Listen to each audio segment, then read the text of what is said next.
So here's another quick update on my tank. From the last time that I taped, I have lost. When I say lost, that means they died. And I don't think it was from natural, it was from them picking on each other, but that's what these African cichlids, they do. They pick on each other. Sooner or later they do, but here's a quick update. So from all the fish that I had on my last video, I've lost a total of 5 cichlids due to them picking on each other, and this is what I've discovered so far. So when the first one died, I came in the next morning and I saw that one of them was dead, and I figured, well, before it gets any worse, I'm going to figure something out. And what I ended up doing is that I separated this tank. I put a divider inside of the tank and I automatically assumed that it was one of the red devils that did, pretty much the other fish wrong and killed it because of its size and all that, and I've never seen him pick on any other fish, but I just kind of assumed that he's the one that did it.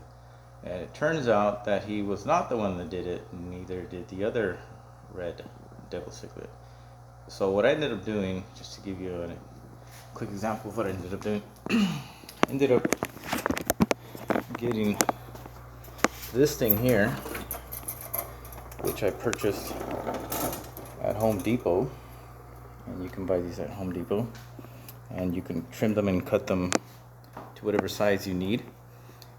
They come in like a silver, or they come in like a white as well, and I ended up sticking this through the top and cutting it perfectly to divide them.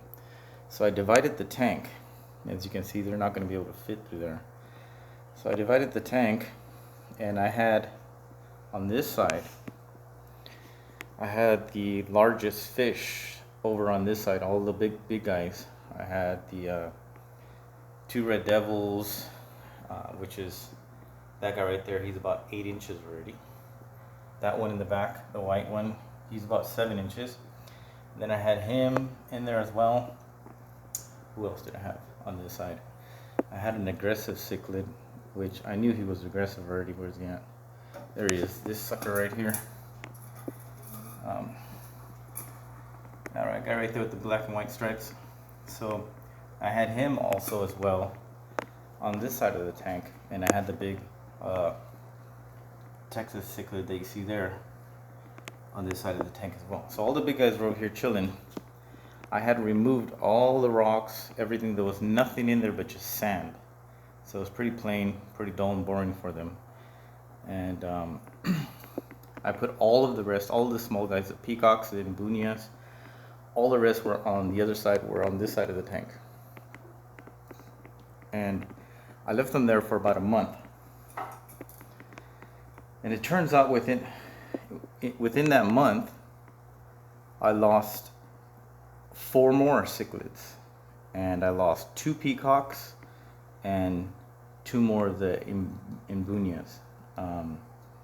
And there's no way the big guys over here on this side could have gotten them. All the deaths of the fish were on this side, where all the African cichlids were together on their own.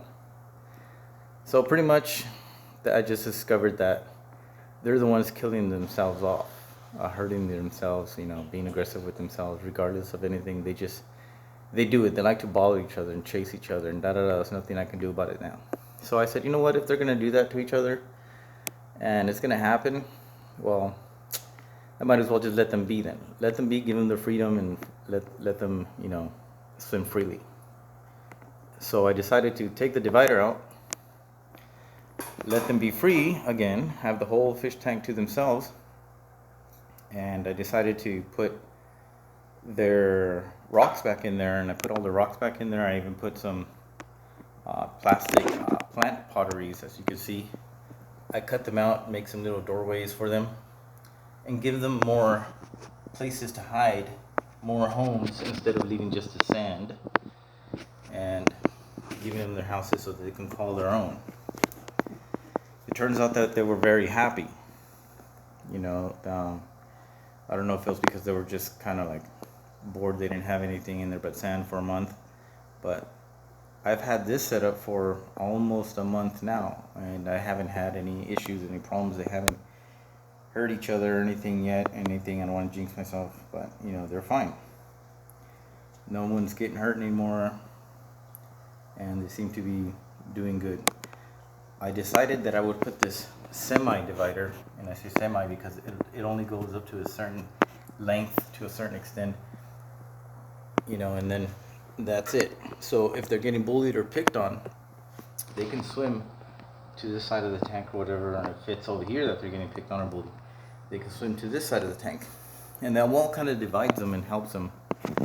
And you know, the other fish have the tendency, it seems like once they cross that boundary, they don't chase them, they stop the chasing and just leave them alone. And like I said, I haven't had any more problems, so I always got to figure something out.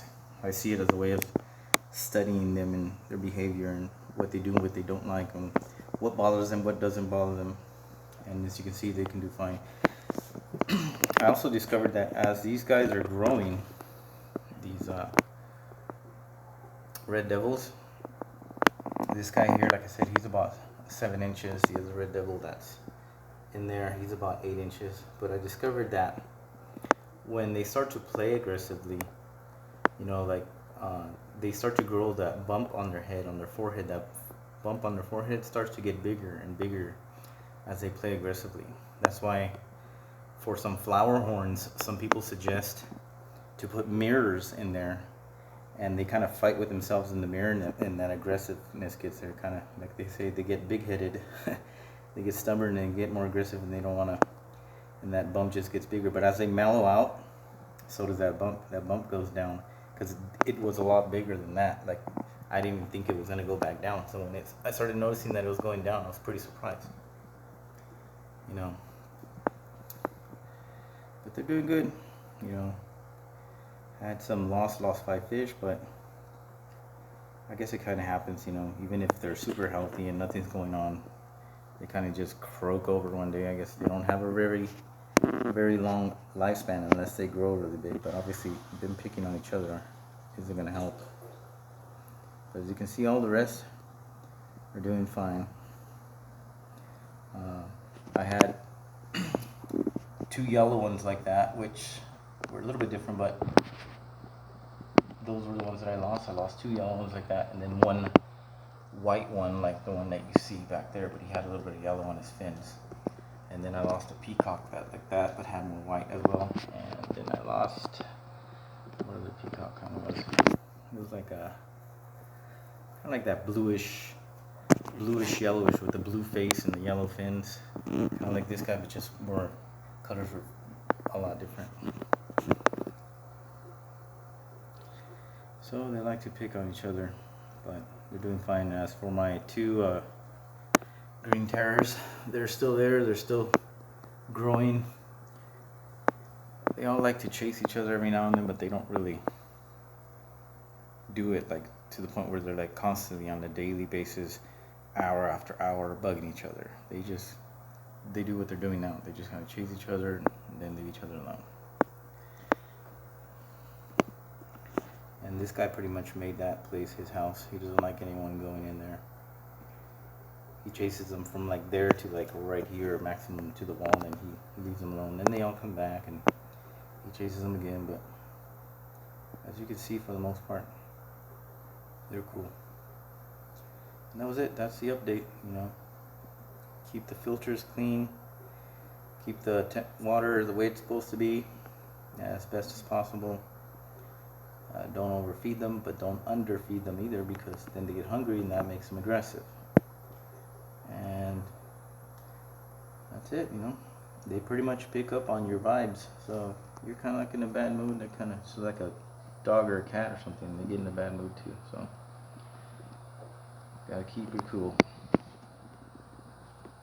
And that's it. I'll do another one some other time.